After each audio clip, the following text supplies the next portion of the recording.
Question आता है कि हम लोग कैसे आइडेंटिफाई करें कि कौन सा लेवल इम्पोर्टेंट रेजिस्टेंस है या फिर कौन सा लेवल इम्पोर्टेंट सपोर्ट है। तो मैं आपके साथ शेयर करूंगा जिससे कि आपको आइडेंटिफाई हो जाएगा कि वो एक इम्पोर्टेंट सपोर्ट हो सकता है, इम्पोर्टेंट रेजिस्टेंस हो सकता है। कुछ रूल्स हैं जिनको हमें फॉलो करना पड़ेगा सपोर्ट और रेजिस्टेंस ड्रॉ करने के लिए। तो चलिए शुरू करते हैं। तो सबसे पहला पॉइंट है कि जो रिसेंट जो स्विंग्स जो हैं उनको मार्केट बहुत ज़्यादा रिस्पेक्ट करेगा as a support as a resistance. या पिछले कुछ दिनों के ट्रेडिंग सेशंस होंगे, उनके ओपन हाई या फिर उनका ओपनिंग हो गया या फिर उनका स्विंग हो गया, वो उसको मार्केट बहुत ज़्यादा रिस्पेक्ट करेगा। जो बहुत पुराने पुराने सपोर्ट रेसिस्टेंस है उनको हम इग्नोर मार सकते हैं तब तक के लिए जब तक कि हमारे पास रिसेंट सपोर्ट और रिसेंट रेजिस्टेंस अगर हम आइडेंटिफाई नहीं कर पा रहे, तो हम पिछले रिकॉर्ड दे सकते हैं लेवल्स को आइडेंटिफाई करने के लिए। नहीं तो जो रिसेंट स्विंग्स हैं उनको ही हम सपोर्ट रेजिस्टेंस की तरह ले सकते हैं। तो जैसे कि आपको दिख रहा होगा कि यहाँ पे मैंने मार्क किया हुआ है। अब आप जैसे कि मान लीजिए यहाँ से स्टार्ट करते हैं 8 जुलाई से। 8 जुलाई से आप देख इसके पिछले दिन को देखेंगे तो मार्केट ने गैप अप दिया था। उसके बाद मार्केट सीधा ऊपर ऊपर ही ऊपर ऊपर गया। अब नेक्स्ट डे देखेंगे 8 जुलाई को, तो वहाँ पे गैप अप हुआ, लेकिन उसने फर्स्ट कैंडल रेड बना दी। तो कहीं ना कहीं सेंटीमेंट बनता है कि मार्केट हो सकता है कि रिट्रेस करेगा इस पर्टिकुलर डे पे, मतलब 8 जुलाई को रिट्रेस करेगा, क्योंकि फर्स्ट कैंडल रेड बनाई थी, नेक्स्ट कैंडल ग्रीन बना दी, फिर रेड बना दी। तो मतलब कहीं ना कहीं मतलब समझ में आ रहा है कि ये कहीं ना कहीं रिट्रेस करेगा। तो रिट्रेस हो गया मार्केट, लेकिन अब देख सकते हैं, आप देखिए अब हमें कैसे पता चलेगा कि नेक्स्ट डे के लिए हम लेवल कैसे ड्रॉ करें। नेक्स्ट डे के लिए लेवल कैसे ड्रॉ करेंगे, वो करेंगे जो प्रीवियस डे जो था, जो कि 8 जुलाई जो था, अगर उसका हम ओपनिंग देखें तो यहाँ पे हुआ था। उसके बाद सीधा नीचे चला गया। तो ये कहीं ना कहीं एक इम्पोर्टेंट लेवल की तरह काम करेगा। और आप देख सकते हैं कि ये नेक्स्ट डे जब उसने ओपन किया, उसने सीधा उस लेवल को तोड़ दिया, मतलब इस लेवल को तोड़ दिया। तो इसका मतलब ये बनता है कि आज उस पर्टिकुलर दिन मार्केट हो सकता है कि ऊपर की तरफ जाए। और वही हुआ, 11 जुलाई को मार्केट ऊपर ही गया। पहली कैंडल में ही उसने उस लेवल को तोड़ दिया और फिर उसके बाद उसी लेवल के ऊपर उसने सस्टेन किया। तो ये इंपॉर्टेंट लेवल हो गया जैसे हमने आइडेंटिफाई किया। अब आप देख सकते हैं कि ये लेवल को हमें रिमूव नहीं करना है, इसको हमें ड्रॉ करके रखना है कि ये नेक्स्ट सेशन में ज़रूर रिस्पेक्ट करेगा एक या दो बार। जैसे कि आप देख रहे हैं कि इसने किया भी है रिस्पेक्ट। ऊपर गया फिर नीचे आया, इसने एक बार उसी लेवल को रीटेस्ट करके फिर ऊपर चला गया इस बार और ऊपर चला गया। तो यही लेवल जो है, इन्हीं लेवल्स में पोजीशन बनानी होती है, लेकिन कैंडल स्टिक को देख के हमें पोजीशन बनानी होती है। तो हाँ, तो आपको दिख रहा होगा कि ये एक लेवल जो था, क्या बोलते हैं कि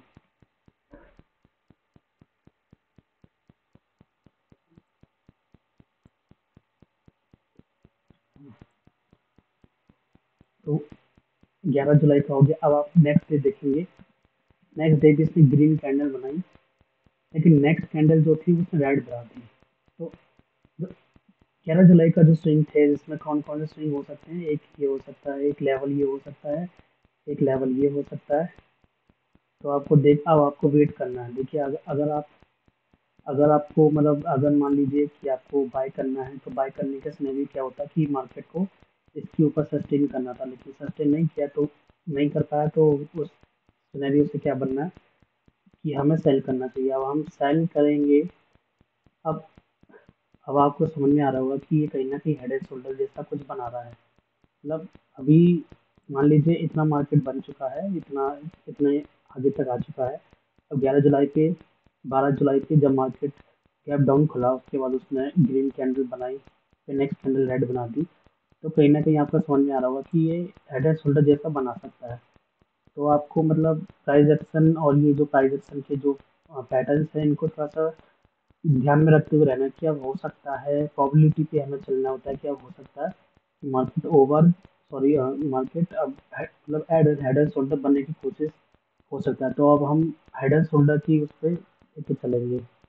आपको दिख रहा होगा कि मार्केट आया, इसने टेस्ट किया उसको उसी लेवल पे। कभी कभार हो सकता है कि इतना ऊपर निकल जाए, लेकिन वो कोई बात नहीं, वो मतलब देखेंगे। तो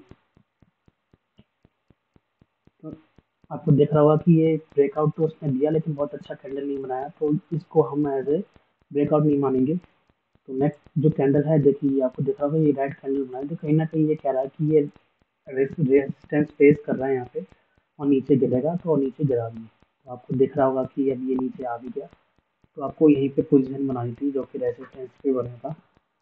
तो अब चलिए, अब नेक्स्ट डे पे चलते हैं, ये हमारा उस दिन का हो गया, नेक्स्ट डे पे चलते हैं। नेक्स्ट डे पे मतलब 13 जुलाई पे आपको दिख रहा होगा कि मार्केट गैप अप हुआ, रेड कैंडल बनाई, रेड कैंडल बनाई, रेड कैंडल बनाई, तो ग्रीन कैंडल बनाई, तो ये कहीं ना कहीं रिस्पेक्ट नहीं कर रहा, मतलब ये जो सपोर्ट जो था अब ये मतलब अब उतना स्ट्रांग रहा नहीं है सपोर्ट, तो कहीं ना कहीं ये तोड़ेगा उसको, मतलब सेंटीमेंट यही बनता है इससे कि इतना नीचे गिरने के बाद गैप अप खोला, वो भी किस लेवल पे, इस लेवल पे, तो ये कहीं ना कहीं हो सकता है कि गिरेगा। तो हमने वेट किया, वेट किया, वेट किया, वेट किया, और देखिए गिरा। तो हम यहाँ पे पोजीशन मानेंगे अपने शॉर्ट की। देखिए या तो आप यहाँ पे बना सकते हैं, या तो आप रिट्रेसमेंट का वेट कर सकते हैं, डिपेंड करता है कि आप कौन से ट्रेडर हैं। अगर आप रिट्रेसमेंट का वेट करेंगे तो आपको एंट्री नहीं मिलेगी, अगर आपने वही एंट्री बना ली होती है तो आपको मिल जाती है। अब आपको देख रहा होगा नेक्स्ट डे, अब 13 जुलाई का हो गया, आप नेक्स्ट डे जाते हैं 14 जुलाई। अब हमने ये लेवल कैसे ड्रॉप किया, ये वाला लेवल हमने पिछला रिकॉर्ड देगा, सॉरी, हाँ, तो हमने कैसे आइडेंटिफाई किया, ये आपको दिख रहा होगा कि ये जो है ये क्या 13 जुलाई को इसको थोड़ा सा सस्टेन किया, थोड़ा सा सस्टेन करने की कोशिश की थी लेकिन ब्रेकआउट हो गया। और उसके बाद पिछला जब ट्रेंड था उसमें भी उसने इसको रिस्पेक्ट किया था। तो कहीं ना कहीं अब ये रिसेंट आएगा, अब ये जो ऊपर था ये तो काफ़ी दूर निकल कर चुके हैं, अब ये अभी इसका कोई यूज़ नहीं है। अब हमें रिसेंट कोई रेसिस्टेंस या सपोर्ट लेवल ढूंढने पड़ेंगे, जो कि हमने ढूंढ लिया, तो ये है। तो हम चाहें तो नेक्स्ट डे जो मार्केट खुला था, चाहें तो देखिए, देख सकते हैं कि जो पिछला जो स्विंग लो था उसके बीच में खुला था, मोस्ट लाइकली ये रीटेस्ट करने के लिए जाएगा, जो कि ये गया। तो कैंडल में इसने उसको टच कर दिया, और फिर उसके बाद उसको रीटेस्ट करने के बाद रिजेक्ट भी कर दिया और नीचे आ गया। तो ये लेवल्स है, ऐसे ही लेवल्स हमें ड्रॉ करने होते हैं रेसिस्टेंस और सपोर्ट के। अब आपको दिख रहा होगा, देखिए आप, अब एग्जाम्पल के तौर पे अब हम देखते हैं 18 जुलाई, ठीक है। हमारे पास ये ड्राइंग है, अभी हमने हटाया नहीं है इनको, ठीक है, ये क्योंकि रिसेंट है, रिसेंट ही है ये, बेशक 1 हफ्ते पुराने हैं लेकिन ये है रिसेंट, तो इनको हमें यूज़ करते रहना है जब तक इसके आसपास में प्राइस है। तो आपको दिख रहा होगा 11 जुलाई, 18 जुलाई, सॉरी, हाँ 18 जुलाई का देखते हैं, लेकिन उसके उसके पिछले वाले को देखते हैं 15 जुलाई। 15 जुलाई पे नीचे था और नेक्स्ट डे पे 18 जुलाई को उसने गैप अप दिया, साथ में ग्रीन कैंडल बनाया, तो कहीं ना कहीं पॉजिटिव सेंटीमेंट बनाता है ये। फिर हमने वेट किया, वेट किया, वेट किया, वेट किया एक प्रॉपर तरीके से। हम शॉर्ट कैसे करते हैं, हम शॉर्ट तब करते हैं जब मार्केट जो प्राइस जो है वो इसके नीचे आ जाता है, यहाँ पे आ जाता है, हमें वेट करना होता है कि एक बार यहाँ पे आके रेड कैंडल बना दे, अच्छी अच्छी खासी रेड कैंडल बना दे जो कि बेरिशनेस को शो करे।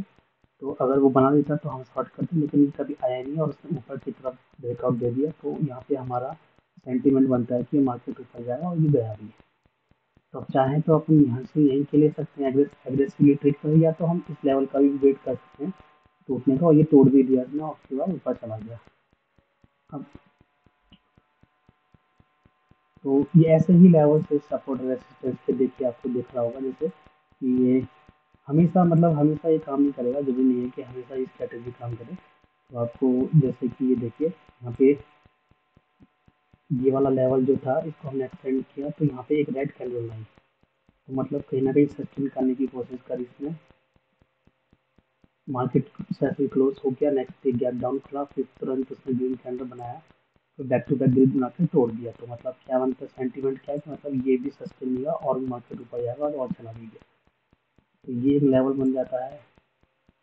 तो कहीं ना कहीं अगर हम मान लीजिए, अगर हमने इसको टूटने का इंतजार किया, ये टूट भी गया, तो हम अगर यहाँ पे एंट्री बनाते तो हमारा टारगेट, पहला टारगेट तो यही होता। उसके बाद अगर ये इसको भी तोड़ देता तो फिर देखते कितना ऊपर जाता। तो वो आपके ऊपर है कि आपको अपना रिस्क रिवॉर्ड आपका क्या है, तो कितने पॉइंट्स करने हैं, तो वो तो आपके ऊपर है। तो ऐसे ही सपोर्ट रेसिस्टेंस हमने ड्रॉ किए हैं, देखिए आपको समझ में आ रहा होगा, मतलब जबरदस्ती कहीं पे भी कुछ भी ड्रॉ नहीं करा, हमें इंपॉर्टेंट लेवल ड्रॉ करने हैं, इंपॉर्टेंट लेवल ड्रॉ करना है जो कि मार्केट हो सकता है उसको रिस्पेक्ट करे या तो रिजेक्ट करे।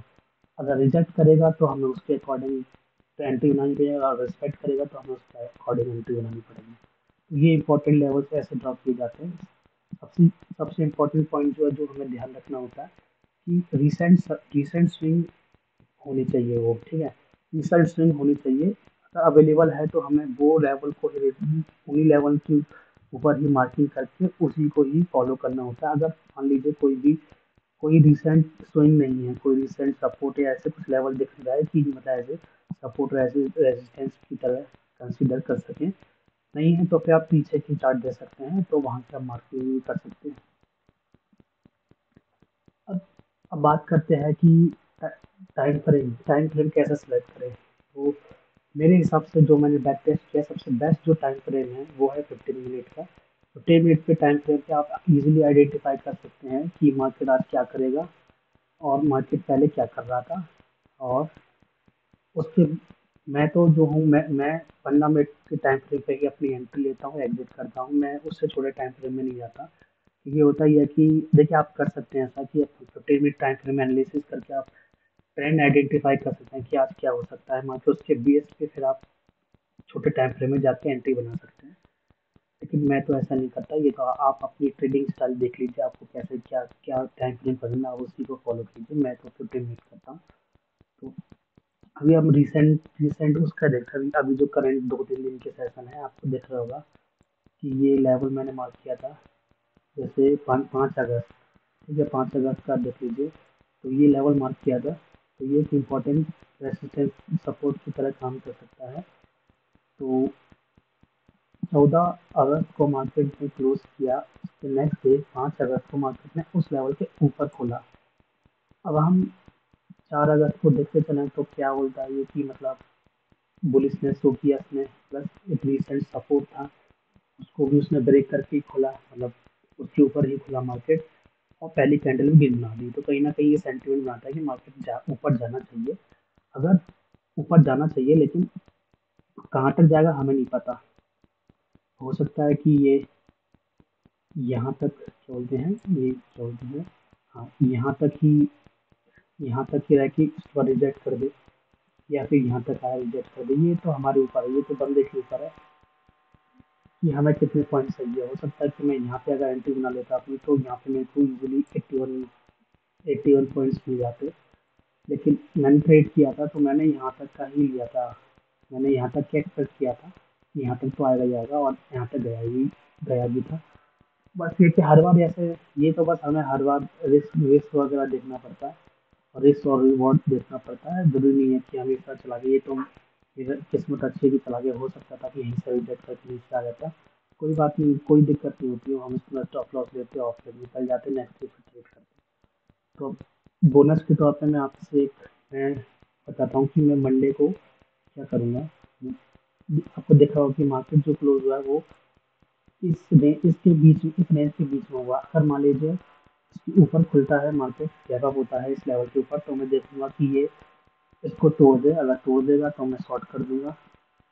अगर नीचे आता है, नहीं तोड़ता, सस्टेन करता है, और जो ओपन हुआ था इसके ऊपर निकल जाता है, तो मैं हो सकता है बाय करूँ, या फिर मैं इसका वेट करूँगा। अगर ये इसको तोड़ देगा तो मैं बाय करूँगा। तो ये मेरा प्लान है। अगर ये मेरे को मिलते हैं तो मैं ट्रेड करूँगा, नहीं तो नहीं करूँगा। तो यही मेरे को आपके साथ शेयर करना था कि सपोर्ट रेजिस्टेंस बहुत इंपॉर्टेंट लेवल्स होते हैं, जो कि आप अगर आप फॉलो करोगे तो आप बहुत अच्छे पैसे बना सकते हो उसमें। तो जैसे आपको प्रैक्टिस करनी पड़ेगी कि सपोर्ट रेजिस्टेंस, आपको इंपॉर्टेंट सपोर्ट रेजिस्टेंस कैसे ड्रॉ करें, आपको प्रैक्टिस करनी पड़ेगी। तो आप कीजिए, और उसके बाद पेपर ट्रेड कीजिए, फॉलो कीजिए, और बस अपने ट्रेड ट्रेड को प्रॉफिटेबल बनाइए। तो चलिए, मैं आपसे बाय करता हूँ, अपनी नेक्स्ट वीडियो में मिलता हूँ। तो बाय।